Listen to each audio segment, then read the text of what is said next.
Mayor Priya அவங்க பேரை makeup பிரியான்னு மாத்திக்கிட்டா நல்லா இருக்கும். அவங்க சென்னை மாநகராட்சியோட மேயரா பொறுப்பேற்றதுல இருந்து மேக்கப் போடுறத தவிர்த்து வேற எந்த வேலையுமே பார்க்க கிடையாது. ஆகஸ்ட் 1ஆம் தேதியில இருந்து இப்ப வரைக்கும் சென்னை ரிப்பன் பில்டிங்க்கு முன்னாடி தூய்மை பணியாளர்கள் போராட்டம் பண்ணிக்கிட்டு இருக்காங்க. தூய்மை பணியாளர்கள்னா எலைட் மக்களோட பாஷையில சொல்ல போனா குப்பாள்றவங்க. அவங்க ஆகஸ்ட் 1ஆம் தேதியில இருந்து இப்ப வரைக்கும் போராட்டம் பண்ணிட்டு இருக்காங்க.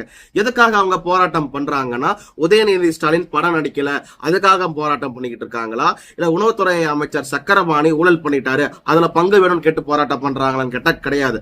அவங்க உரிமை கேட்டு போராட்டம் பண்றாங்க. என்ன உரிமை கேட்கறாங்கன்னா, 24,000 ரூபாய் சம்பளம் இந்த இடத்துல இப்ப 16,000 சம்பளமா குறைச்சிருக்காங்க. 16,000 சம்பளத்தை வச்சுக்கிட்டு இன்னைக்கு சென்னையில ஒரு குடும்பத்தை ஓட்ட முடியுமா? அதனால எங்களுக்கு ஊதிய உயர்வு வேணும்னு கேட்கறாங்க அந்த தூய்மை பணியாளர்கள். அதுக்கு இந்த திமுக அரசாங்கம் செவி சாய்க்க கிடையாது. அடுத்து என்ன கேட்கறாங்கன்னா, எங்களுக்கு பணி நிரந்தரம் வேணும், அதாவது எங்களுக்கு பர்மனன்ட் ஒர்க்கரை எங்களை கொண்டு வாங்க, அப்பதான் வந்துட்டு எங்களுக்கு எந்த ஒரு கமிட்மெண்ட்லயும் நாங்க இருக்க முடியும். ஏன்னா இப்ப எப்ப வேலை போகும்னு தெரியாம ஒரு வாழ்க்கை வாழ்ந்துகிட்டு இருந்தா அந்த மக்களோட மனநிலைமை எப்படி இருக்கும்? அதனால எங்களுக்கு பர்மனன்ட் ஸ்டாஃப் எங்களுக்கு கொண்டு வாங்கன்னு அந்த மக்கள் கேட்கறாங்க. இது நியாயமான கோரிக்கை தானே. அடுத்து முக்கியமான ஒரு கோரிக்கை தான் எல்லா மனுஷங்களும் காதை கொடுத்து கேட்க வேண்டிய ஒரு கோரிக்கை.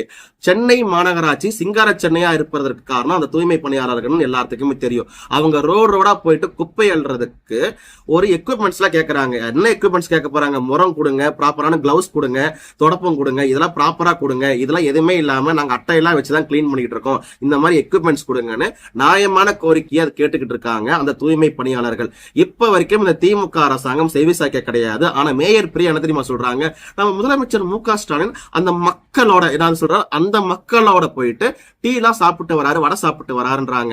அந்த மக்கள் என்ன தீண்டத்தகாத மக்களா? அவங்களும் மனுஷங்க தானே, அவங்களோட போய் டீ காபி சாப்பிடுறதா பெரிய விஷயம்னு இந்த மேயர் பிரியா பேசிக்கிட்டு இருக்காங்க. இந்த துறையோட அமைச்சர் கே.என். நேரு இப்ப வரைக்கும் இந்த விஷயத்துல தலையிட கிடையாது. சின்ன தத்தி உதயநிதியும் இதுல தலையிட கிடையாது. ஆனா சேகர் பாபு உள்ள தலையிட்டு இருக்காரு.